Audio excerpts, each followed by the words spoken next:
If you ask the average person whether wealth inequality is getting worse, most would probably say yes. But how much worse, and compared to when? Let's rewind the clock 100 years and see how the numbers actually compare. Please do subscribe if you haven't already, it really helps this small channel grow. Back in the 1920s, the so-called Roaring Twenties, wealth inequality in countries like the United States and the UK was extreme. In the US, the top 1% owned nearly 40% of the nation's wealth. Industrialists and bankers sat at the top of the pyramid, while most people earned barely enough to scrape by. There were no safety nets, pensions were rare, unions were only just gaining traction, so if you didn't own land or capital, you were stuck. The Great Depression later exposed how fragile the structure really was. After World War II though, something surprising happened. Inequality actually decreased in much of the Western world. So why was this? There are a few reasons. High taxes on the wealthy, strong labour protections, rising home ownership, and a booming middle class. In the US, the share of wealth held by the 1% dropped to around 25% by the 1970s, still high but much lower than before. In France and Germany, wealth was even more evenly distributed for a while.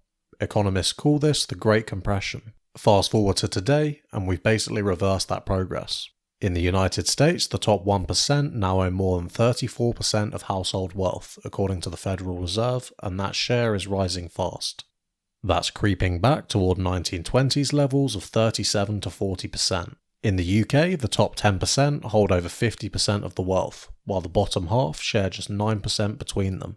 The Office for National Statistics puts the median UK household net worth at around £287,000. But the mean is about $544,000. This shows how the averages are pulled up by a wealthy few. Globally, it's even more skewed. The top 1% of adults worldwide own around 45% of global household wealth. That's based on data from Credit Suisse and the UBS's 2024 Global Wealth Report. The bottom 50% of the planet's population, nearly 4 billion people, own just 1.5% of the total. To put that into perspective, half of all humans own less than 2% of the world's wealth, while 1% of people sit on nearly half of it. If you look at the numbers of millionaires and billionaires, it tells another part of the story. In 2023, there were roughly 56 million millionaires globally. Over 20% of those lived in the United States alone. The UK has around 2.6 million millionaires, while India, despite having a much larger population, only has around 800,000. Billionaire wealth has also grown incredibly fast. Just since 2023, there are nearly 300 more billionaires, crossing the 3,000 mark for the first time ever. Their combined wealth jumped from $13 trillion to over $16 trillion, all in a single year. And in less than a decade, we've seen a 50% rise in the number of billionaires, far outpacing global population growth. From just 140 billionaires in 1987 to 3,028 today. That's 20 times more. That's not an exaggeration. Multiple sources have confirmed this trend for several years now.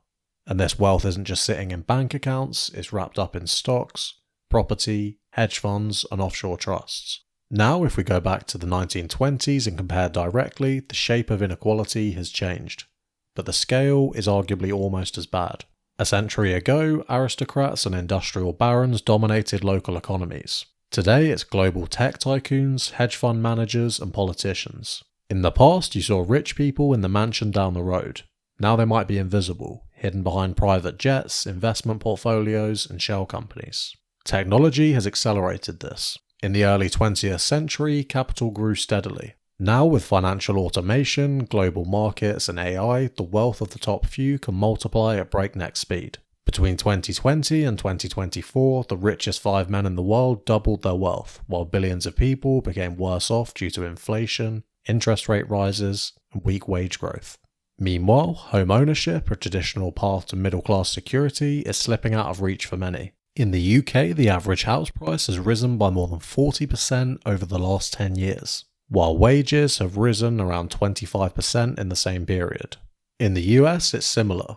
House prices have grown over 60% in some areas since 2012, but real wage growth is lagging far behind. That's made the dream of ownership, and by extension wealth building, more and more out of reach. It's worth mentioning that in today's world, less people live in extreme poverty than ever before, and living standards have improved overall. There's more access to electricity, running water, and commonly available technology like smartphones that may give the impression wealth inequality isn't too bad. However, relative wealth inequality has widened dramatically since the 1970s.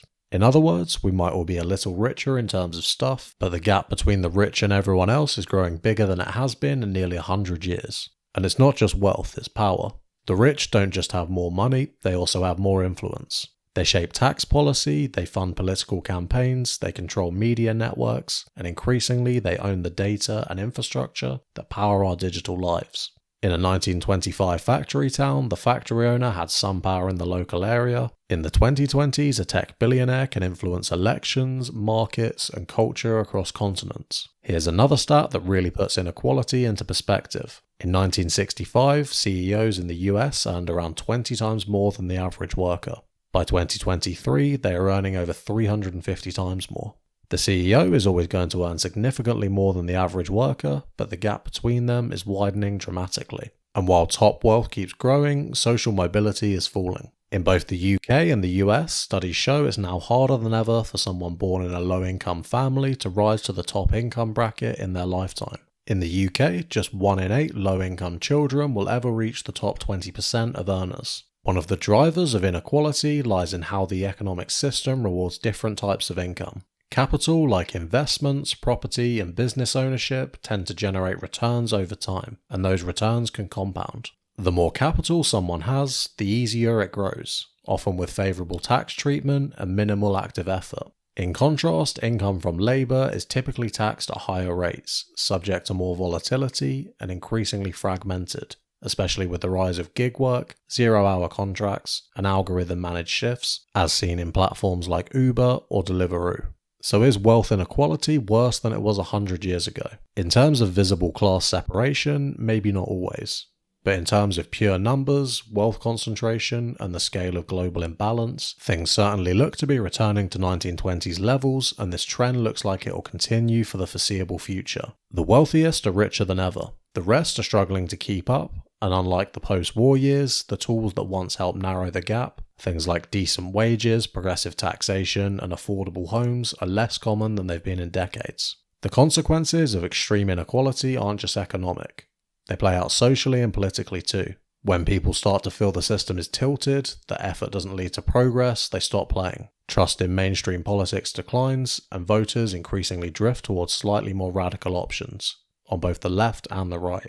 We're seeing this more frequently in Western politics now with the rise of parties and politicians that are outside of the usual choices. Do you believe wealth inequality to be a growing problem, or do you think the global rise in living standards justifies it? Let me know down in the comments, and please do subscribe if you've enjoyed this video, and thanks for watching.